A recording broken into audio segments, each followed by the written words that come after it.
Ya, pada 22 Februari 2024 merupakan hari yang bersejarah, hari yang membanggakan kita bagi rakyat Malaysia ni. Sebab apa tau?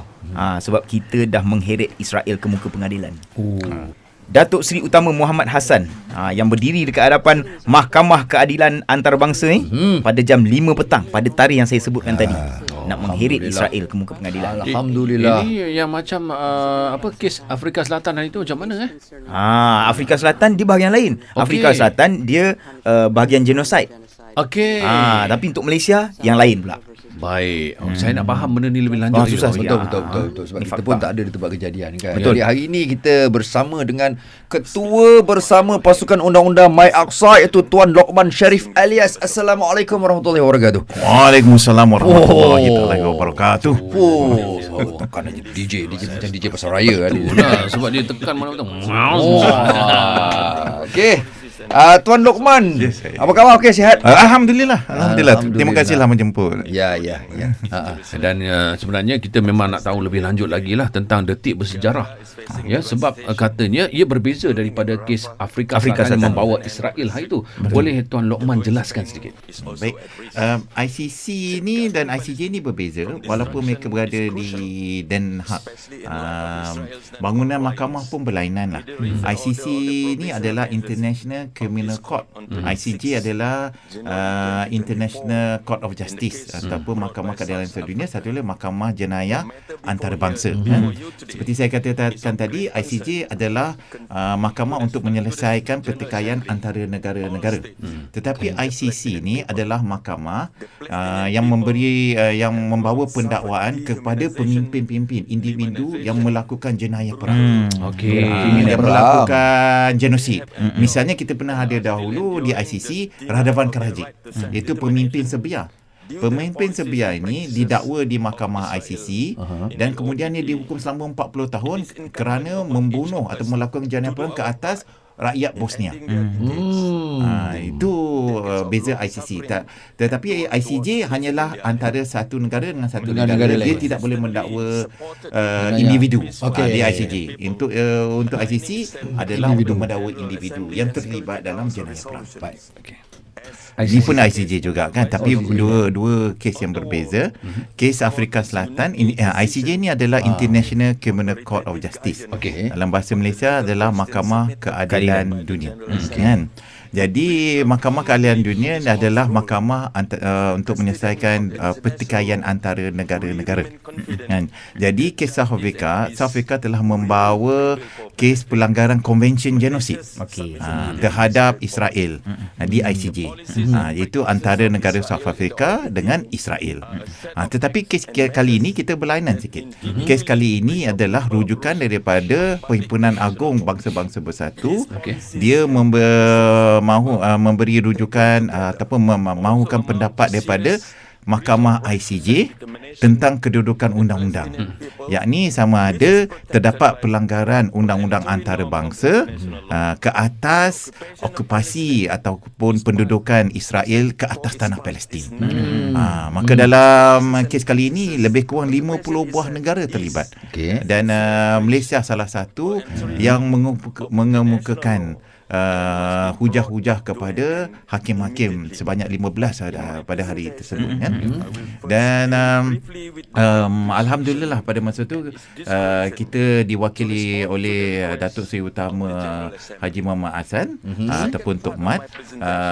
Beliau memberi ucapan yang sungguh baik, jelas dan terang. Dan kami pun berterima kasih lah, saya mewakili Mak Aqsa berterima kasih kepada Menteri dan Kementerian Luar Negara kerana menjemput kami, dan salah seorang daripada kami, Prof. Datuk Muhammad Rahmat, menjadi delegasi Malaysia ke di ICJ tersebut. Jadi kami telah memberi maklum balas dan feedback kepada hujah lisan Menteri. Dan alhamdulillah saya rasa berjalan dengan lancar dan mendapat feedback daripada negara-negara lain dengan baiklah. Baik. Tuan Lokman, kalau tengok apa kepentingan langkah-langkah perundangan antarabangsa untuk kita nak bela Palestin ni? Banyak. Tapi secara ringkasnya kita kena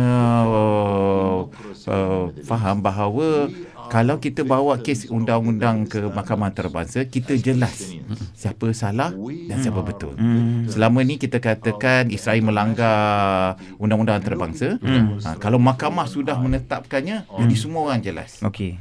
Sebab sekarang ni kekeliruan ditimbulkan oleh Israel dan pendukungnya seperti US, UK.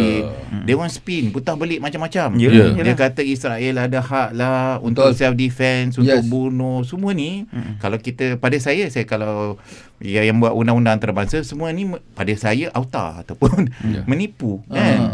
Sebenarnya mungkin pada satu tahap, itu pun boleh dipertikaikan ada tahap self-defense. Tidak. Tetapi apabila berlaku genosid, dia tidak ada defense. Dah laku genosid, ini tak ada defense, salah tetap salah. Jadi kalau mahkamah sudah putuskan, jadi semua orang tahu. Kita tahu siapa yang betul, siapa salah, siapa penipu. Dan kita juga tahu bahawa Amerika selama ini bukannya penegak hak asasi manusia. So, Okey, alright. Saya ada satu soalan panas dekat Tuan Lokman ni. Ini pasal kita tengok sekarang ni, kita rasa macam sia-sia lah nak bawa kes ni sampai ke Mahkamah Keadilan Antarabangsa. Pasal kita nampak sistem PBB ni sini nampak sistem kuasa veto ni. So kita anggap macam sia-sia. Bila kami nak minta Tuan Lokman jawab selepas pada ini. Okey. Baik, terus stream Zayan, destinasi nasyid anda. Sejarah yang membanggakan rakyat Malaysia bila Datuk Seri Utama Muhammad Hassan Tok Mat berdiri kat depan Mahkamah Keadilan MKA Mahkamah Keadilan Antarabangsa pada jam 5 petang 22 Februari dan menyatakan satu persatu pelanggaran dan pencabulan undang-undang antarabangsa. Ini yang berkaitan apa yang Israel dah buat pada Palestin. Bukan ke sistem kuasa veto yang ada di PBB ni yang kata usaha ni akan sia-sia sebenarnya. Tak payahlah buat penat je buat ke macam mana kan. Sebelum itu kita nak sentuh tentang membawa Israel ke muka pengadilan di Mahkamah Antarabangsa kan. Saya dan apa kaitan dengan kuasa veto Amerika kan. Jadi saya nak terangkan di Mahkamah Antarabangsa sebenarnya ada dua. Satu ICJ, satu ICC. ICJ ini seperti saya kata tadi adalah Mahkamah Keadilan Dunia. Ia adalah satu platform untuk mengadili pertikaian antara negara. ICC pula adalah International Criminal Court ataupun Mahkamah Jenayah Dunia yang mana pendakwaan dibuat ke atas pemimpin-pemimpin yang melakukan jenayah di bawah Rome Statute termasuk jenayah perang dan genosid. Individu lah. Individu. Jadi kita bagi contoh misalnya Radovan Karadzic kan. Pemimpin Serbia dulu telah didakwa dan telah diputuskan oleh Mahkamah CCC dipenjara selama 40 tahun kerana melakukan jenayah perang atau membunuh beramai-ramai rakyat Bosnia pada perang dunia. Jadi kita dapat lihat ICC ini adalah pendakwaan ke atas pemimpin-pemimpin individu yang terlibat. Kan? ICJ ni adalah pertikaian antara dua atau tiga negara atau negara-negara kan. Jadi sama ada persoalannya sana adakah kalau US veto, adakah tindakan-tindakan mahkamah ni menjadi sia-sia? Dia pernah buat dah tu sebelum ni. Banyak kali. Tapi saya kena terangkan, kita kena lihat dua perspektif, satu ICJ, satu ICC lah.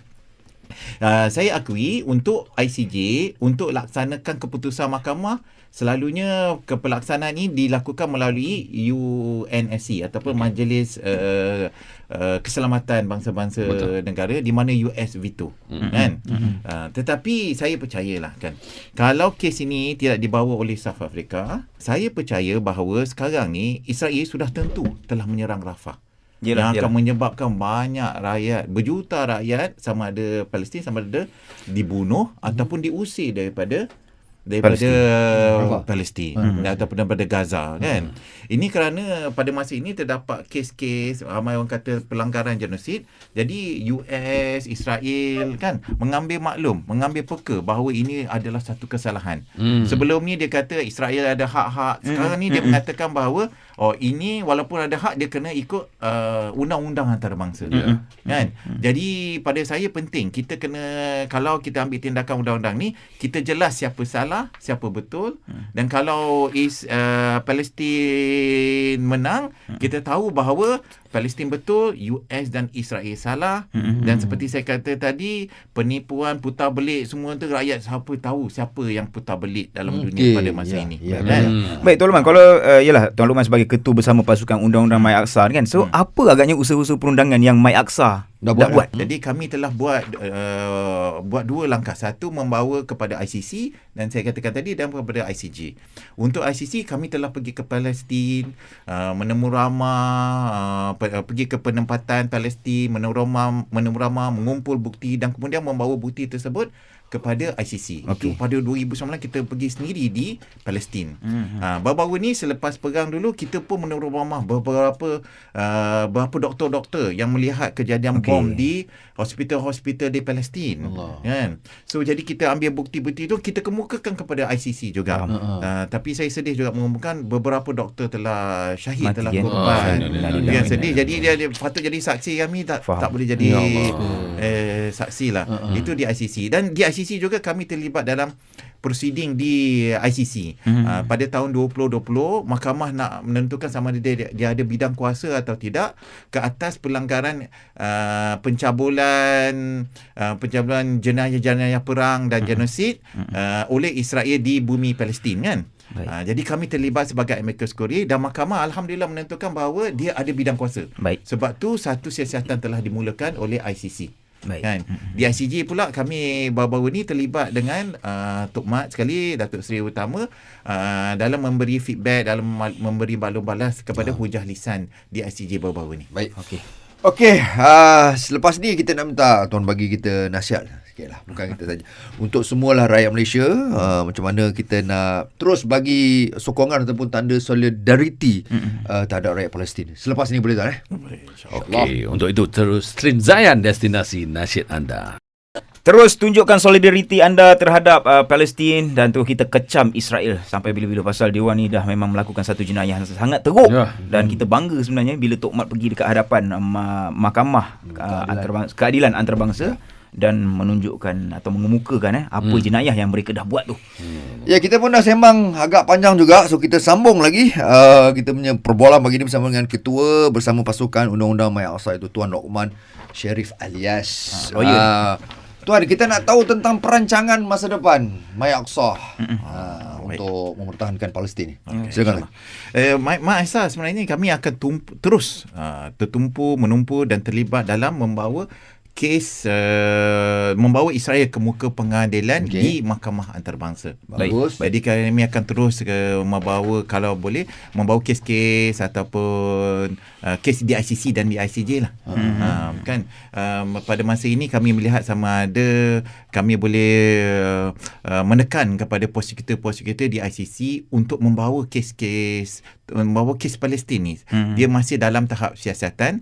Sebab itu kita akan bagi banyak lagi maklumat, bukti-bukti kepada ICC supaya tidak boleh dipertikaikan. Sudah cukup bukti supaya kes ini terus didakwa, ataupun Prime Minister Netanyahu didakwa terus, dan general-general didakwa terus. Itu yang kita mahu, kan? So di ICC kita akan teruskan. Di ICJ pula kita cuba kalau boleh bersama-sama negara lain, kita cuba mencari jalan supaya kita boleh intervene dalam sama ada kes Afrika, atau seperti saya kata tadi, kita nak minta negara-negara lain membawa kes-kes terhadap bukan saja Israel, terhadap UK, terhadap US, kerana bersubahat dengan jenayah genosid. Kita lihat Nicaragua telah buat, tetapi terhadap Germany dan mungkin UK, tetapi tak ada negara lain yang sekarang ni yang berani membawanya membawa kes terhadap US. US ni mungkin akan kenakan tindakan, sebab tu tak banyak negara. Tetapi South Africa berani, kalau boleh kita bawa juga kes terhadap US, dan saya yakin kalau kes dibawa kepada US, barulah banyak pencabulan-pencabulan ni dapat dihentikan. Kerana selama ini didokong oleh US. US. Kan? Kita rakyat mahir ni geram tak Rahman bila tengok macam apa lagi korang nak siasat ni kan. Apa lagi siasatan yang diperlukan? Patutnya bagi terus kan. Betul, buti-buti dah bagi. Itu duduk. Sebab tu saya sebenarnya pada personally saya mengkritik juga pendakwa raya kerana dah 2 tahun dia duduk atas kes Palestin di ICC tu. Tak settle lagi. Tak settle lagi. Kalau kes macam Rusia tu dalam beberapa bulan, dalam setahun dah mendakwa. Betul. Cepat je dia. Kan? Yang ni tak mendakwa. Kalau kita boleh mendakwa Putin kan, tindakan apa ni, kita boleh isukan tindakan ke atas Putin kan. Jadi Putin sekarang ni pada break itu di South Africa, dia memikirkan mungkin dia tak boleh pergi. Kalau dia pergi kena dia tangkap. Kalau kita mulakan tindakan ke atas Netanyahu, dia pun akan spend, dia akan pun berfikir 2 kali nak pergi negara lain, kalau tidak ditangkap. Kan? Betul. So itu kita kena pursue sebenarnya ni di ICC dan di ICJ ni. Okey, tuan dari segi dana macam mana tuan? Dana selama ni kita usahakan sendiri lah. Tapi kita sebenarnya mengalu-alukan lah sumbangan dan dukungan daripada rakyat, daripada badan-badan mana-mana yang sama ada dari segi material atau tidak material lah. Yang ni memerlukan banyak dana sebenarnya. Betul. Dan kami juga kalau boleh nak mengembangkan juga kepada peguam-peguam luar negara supaya nampak lebih international. Tapi ada yang kata dia nak bagi sumbangan, nak bagi dana, tapi sekarang macam lebih takut pula. Tak sampai semua kan. Takut sampai sebab ada isu apa semua. Tapi kan. kita ni berlainan. Kita ni bukan terlibat dalam misi humanitarian. Kita tidak menghantar barang kepada ataupun medical supply ataupun barang kepada Palestin yang disekat, sebab tu orang takut tak sampai. Tapi kita gunakan ni untuk membawa kes-kes Israel ke mahkamah. Jadi kebanyakan dalam kawalan kita dan boleh digunakan sepenuhnya lah. Baik. Sebagai solidariti kita kepada rakyat Palestin, apa lagi mungkin secara ringkas untuk rakyat Malaysia? Banyak. Saya rasa satu, dari segi bukan undang-undang, saya rasa seperti maklum saya tak nak sentuh humanitarian, sokongan kepada mereka kan. Dari segi undang-undang, pada kami harap dapat mewawarkan apa yang berlaku. Buat TikTok ke social media kan, menerangkan apa yang berlaku kan, supaya kita terus memberi tekanan kepada Israel atas dasar undang-undang. Jadi kalau orang tahu, jadi sekarang ni hujah-hujah naratif yang tak betul ni kita boleh patahkan dengan senang. Kalau tidak saya tengok terkeliru dengan media-media barat ni, media-media perdana barat kan. Jadi kami cuba usahakan apa keputusan mahkamah, kalau boleh kita cuba terangkan dengan lebih senang dan jelas supaya boleh dibawa oleh rakyat dari perspektif My Asal lah yang sebab kami tumpu kepada perundangan. Baik. Okey kan? Baik, jelas kat situ. Sama-sama kita terus menunjukkan solidariti, doa banyak-banyak dan semoga Allah berpihak pada kekuatan kepada rakyat Palestin, terutama kita insya-Allah. Tuan Luqman, terima kasih banyak atas perkongsian ilmu yang kami pun tak tahu jadi tahu. Alhamdulillah. Sampaikan salam saya pada ayahanda Ustaz Gunawan nanti ya. InsyaAllah. Assalamualaikum tuan. Dan Zayan Pagi juga berakhir setakat ini, insya-Allah rakan-rakan kami akan bersama dengan anda. Lin Arifin 11 pula 10 hingga 3, kemudian HNH 3 hingga 7 malam. InsyaAllah akan bersama kami semula dalam Zayan Pagi besok mula jam 6 pagi sampai 10 pagi. Yang baik-baik dari Allah, salam dan silap dari kami, insya-Allah. Jumpa besok. Assalamualaikum warahmatullahi taala wabarakatuh. Waalaikumsalam warahmatullahi wabarakatuh. Terus stream Zayan, destinasi nasyid anda.